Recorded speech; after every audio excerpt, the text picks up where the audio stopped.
You can now make online payments to General Sir John Kutulavala, Defence University via GovPay.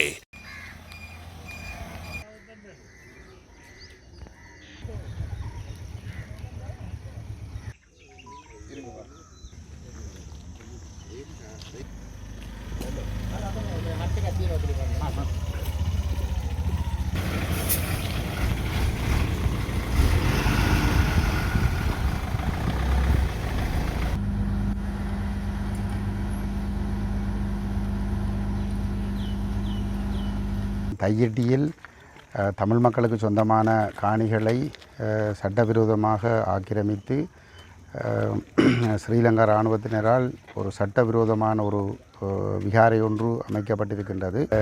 யுத்தம் முடிந்து 15 வருடங்களின் பின்னரும் சட்டத்தின் ஆட்சி என்பது தமிழர்களுக்கு எட்டாக்கனியாகவே இருக்கின்றது.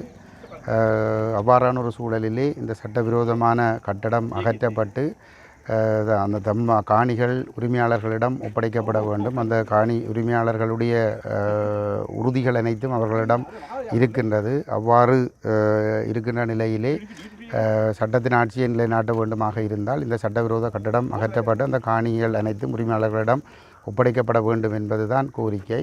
நாங்கள் 2 வருடங்கள் கடந்து இந்த இடத்திலே போராடி கொண்டிருக்கிறோம். இந்த போராட்டம் என்பது சிங்கள பௌத்த மக்களுக்கு எதிரானது அல்ல.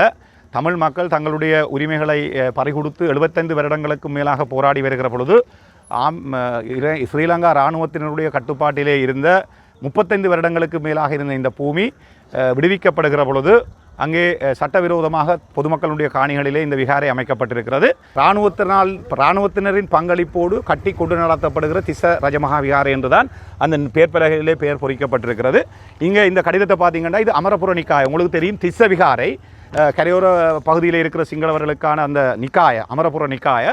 திஸ்ஸ விகாரை என்பது அமரபுர நிக்காயாக்குள்ளே வருகிற விகாரைகள். அதனுடைய பீடாதிபதியாக இருக்கின்ற அமரபுர நிக்காயவினூடாக சொல்லப்பட்டிருக்கிற தகவல் என்று சொன்னால், இங்கே இன்றைய தினம் போஸ்டோன் சம்பந்தமாக எந்த ஒரு விடயமும் விகாராதிபதியோ அல்லது அவரை சார்ந்தவர்களோ அங்கே செய்ய மாட்டார்கள். ஆகவே இங்கே வழிபாட்டுக்கு வர வேண்டாம். இதனை பிரச்சனையை தீர்ப்பதற்காக அரசு எடுத்திருக்கும் நடவடிக்கைகளில் இந்த காணி சொந்தக்காரர்களோடையும் இந்த பாதிக்கப்பட்ட மக்களோடையும் அவர்கள் கலந்துரையாடி கொண்டிருக்கிறார்கள். ஆகவே இந்த இடத்துல மக்களோடு இருக்கிற அந்த உறவை கட்டியெழுப்பி இந்த காணிக்கு இங்கே இந்த இந்த இந்த காணிக்கு சம்பந்தமாக உங்களுக்கு தெரியும், காணி திணைக்களத்துடைய நீதி அமைச்சினுடைய திணைக்களத்துக்கு கீழே ஓனூர் என்கின்ற ஒரு அமைப்பு இருக்கிறது. அதனுடைய சேர்மன் ஓனூர் என்றால் office for national unity and reconciliation, நல்லிணக்கம் ஐக்கியத்துக்கான அரசு அலுவலகம் ஒன்று இருக்கிறது. சட்டத்தால் உருவாக்கப்பட்டதாக சொல்லுகிறார்கள். அந்த அரசினுடைய தலைவராக அந்த அந்த நிறுவனத்தினுடைய தலைவர் சபாபதி அவர்கள் சொல்லியிருக்கிறார், இந்த காணிகளுக்கான உறுதிகளை தங்களோட வசம் காணி பாதிக்கப்பட்ட மக்கள் தந்திருக்கிறார்கள். அந்த உறுதிகளை வைத்து அந்த முடிவை நாங்கள் எடுக்க வேண்டியிருக்கிறது. புத்த தர்மத்தின்படி புத்த பகவானுடைய அந்த அனுஷ்டானங்களின்படி அவர் ஆசைகளை துறந்தவர். நீங்களும் இந்த ஆசைகளை துறப்பதற்கு தயாராகுங்கள் என்று சொல்லி அந்த முடிவை அவரும் அறிவித்திருக்கிறார். உங்களுடைய அரசிடமிருந்து இந்த காணிகளை விடுவித்து தரும்படியான கோரிக்கையை நீங்கள் இந்த பாதிக்கப்பட்ட மக்கள் சார்பிலே செய்ய வேண்டும் என்றும் எங்களுடைய கோரிக்கைகளை முன்வைக்கிறோம்.